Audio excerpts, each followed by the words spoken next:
अस्सलामुअलैकुम नाज़रीन। पाकिस्तान में पॉलिटिकल डेवलपमेंट्स बड़ी तेज़ी से हो रही हैं और वाक़यात जो हैं वो एक सीरीज़ में हो रहे हैं और बड़ी टाइमिंग्स उनकी बड़ी इम्पॉर्टेंट हैं। मसलन ये एक दो दिन से ऑडियो लीक्स जो है प्राइम मिनिस्टर हाउस की वो आ गई हैं। वो तकरीबन अगस्त से डार्क वेब पे पड़ी हुई थी, जिनका और उनका कोई वो बिक नहीं रही थी और अब वो सामने आ गई हैं। अब उनका जो है वो उनमें चंद एक लीक्स जो हैं वो हो गई हैं। अब उनके ऊपर काम होना बड़ा ज़रूरी है। एक तो उनका फोरेंसिक ऑडिट हो, अगर वो फोरेंसिक हो जाए उनका तो फिर उसके बाद कंफर्म हो जाएगा कि ये ऑडियोज़ जो हैं ये बिल्कुल सही हैं या इनमें कुछ किया गया है। बहरहाल दोनों सूरतों में ये तो बात अजा हो जाएगी, लेकिन इसकी टाइमिंग बड़ी इम्पॉर्टेंट है। टाइमिंग इसलिए इम्पॉर्टेंट है कि पाकिस्तान में एक पीपल्स मूवमेंट चल रही है जिसको इमरान खान लीड कर रहे हैं और वो मूवमेंट डे बाय डे उसका प्रेशर जो है वो प्राइम मिनिस्टर पे और गवर्नमेंट पे बढ़ता जा रहा है। दूसरे नंबर पे पाकिस्तान में एक अहम तकर्री होने वाली है। ये हमारे जैसे मुल्कों में ये रूटीन मैटर नहीं है, बल्कि ये बहुत इम्पोर्टेंट तकर्री होती है। इसकी कई वजूहात हैं जिनके ऊपर बात करना कोई ज़रूरी नहीं है, लेकिन एक वजह यह भी हो सकती है। अब पाकिस्तान तहरीक इंसाफ के ने फैसला किया है कि वो इसका वो हिस्सा लेके जिसमें उनके इस्तीफ़े एक्सेप्ट करने के हवाले से प्राइम मिनिस्टर में और वज़ीर दाखिला के दरमियान और एजाज सादिक के दरमियान जो बात हुई है, वो बात चूँकि रेलेवेंट है, बिल्कुल मुतलका है। पाकिस्तान तहरीक इंसाफ ने जो इकट्ठे इस्तीफ़े दिए थे उन इस्तीफ़ों से मुतलका है कि इस्तीफ़े सारे कबूल ना किए जाएं, बल्कि हम 8-8, 10-10 करके इस्तीफ़े उनके एक्सेप्ट करें।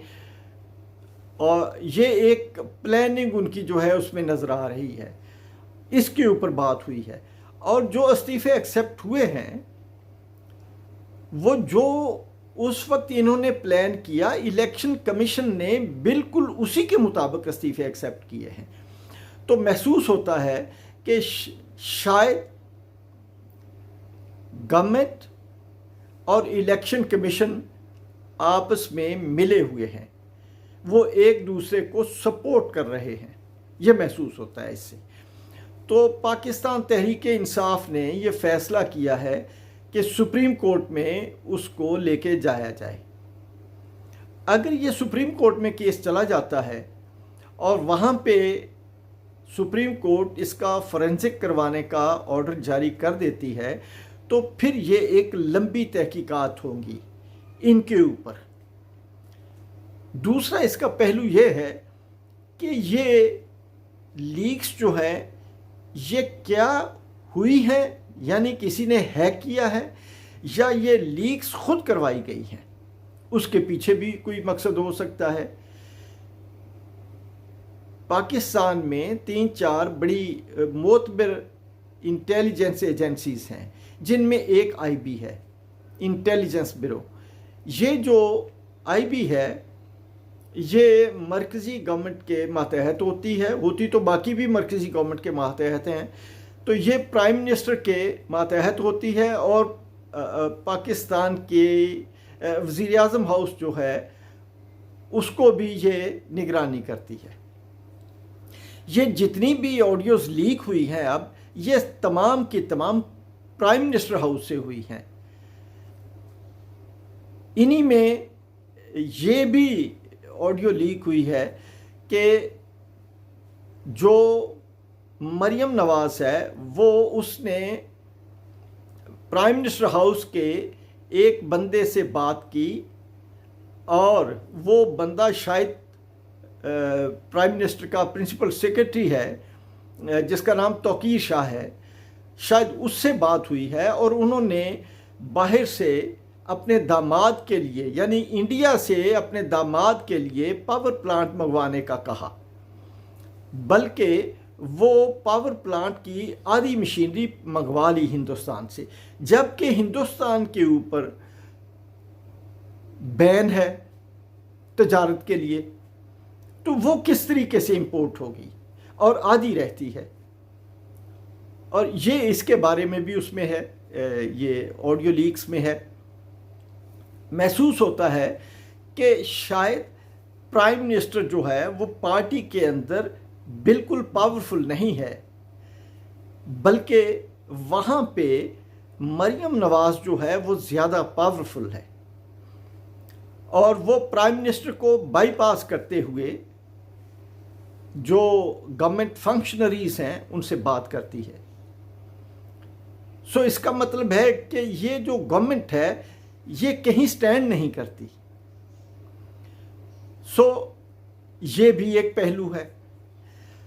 और इसके हवाले से और बात है, ये भी हो सकता है कि ये खुद लीक करवाई गई हों, इसलिए कि एजेंसीज का आपस में भी एक मुकाबला होता है, एक टकराव होता है और मुमकिन है आईबी को फेल करने के लिए ये किया गया हो कि भाई आईबी इस काबिल नहीं है और प्राइम मिनिस्टर हाउस के मामला जो हैं वो किसी और एजेंसीज को दे दिए जाएं। लेकिन ये भी हो सकता है, ये बहुत लंबी है, शायद 11 या कितनी फाइलें हैं और 100 घंटे के करीब या 100 घंटे से भी ज़्यादा की रिकॉर्डिंग है जो लीक हो रही है।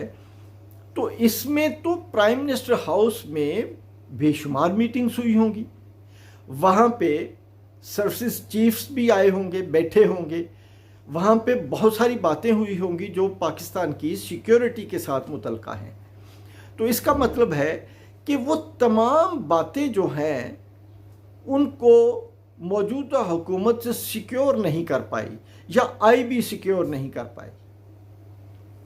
सो इस हवाले से भी ये बहुत इम्पॉर्टेंट है, इसके ऊपर तहकीकात होना बड़ा लाजमी है, बड़ा ज़रूरी है। और फिर जो प्राइम मिनिस्टर है, एक और मैं थोड़ा सा डिस्कस कर लूँ कि प्राइम मिनिस्टर हर बात पे मशवरा करने के लिए लंदन जाते हैं या लंदन बात करते हैं या वहाँ से अप्रूवल लेते हैं। जो लंदन में साहब बैठे हैं वो कन्विक्टेड हैं, अदालत से सजा याफ्ता है। जाहिर है जो सजा याफ्ता हो जाए वो मुल्जिम से निकल के मुजरिम की लिस्ट में चला जाता है। तो ये प्राइम मिनिस्टर एक इस तरह के मुजरिम के साथ कैसे मशवरा कर सकते हैं कि हमने ये सर्विसेज चीफ मुकर्रर करने हैं या कोई और पॉलिसीज बनानी है।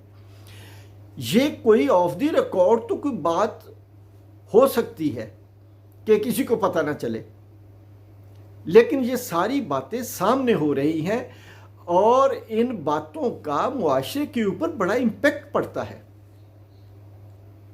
या तो ये करें कि जितने भी चोरी में सजाएं हुई हैं जितने भी लोगों को, उन सभी को छोड़ दें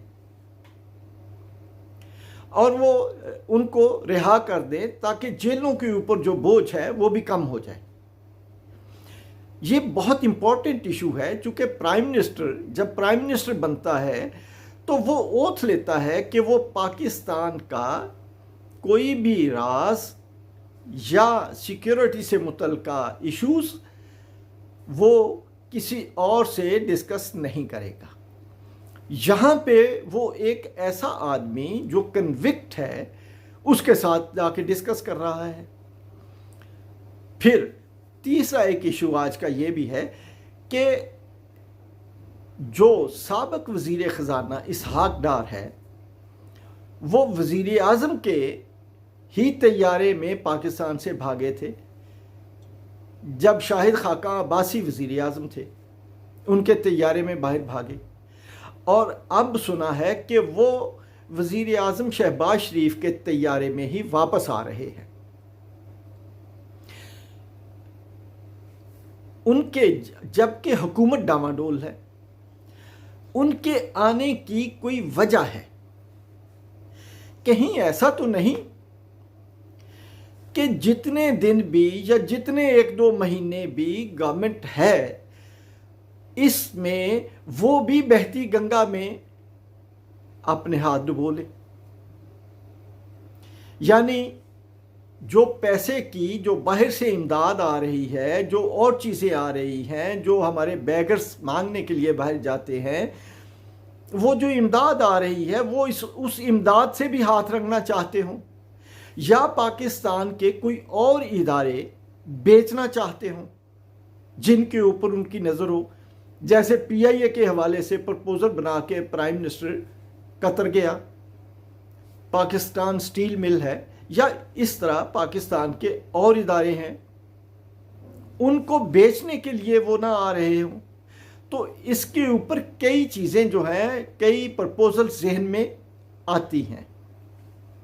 बहरहाल मैं आखिर में सिर्फ एक बात कहूँगा कि इन तमाम मुश्किलात और मसाइल का हल जनरल इलेक्शन है। इजाज़त चाहूँगा। अल्लाह हाफिज़।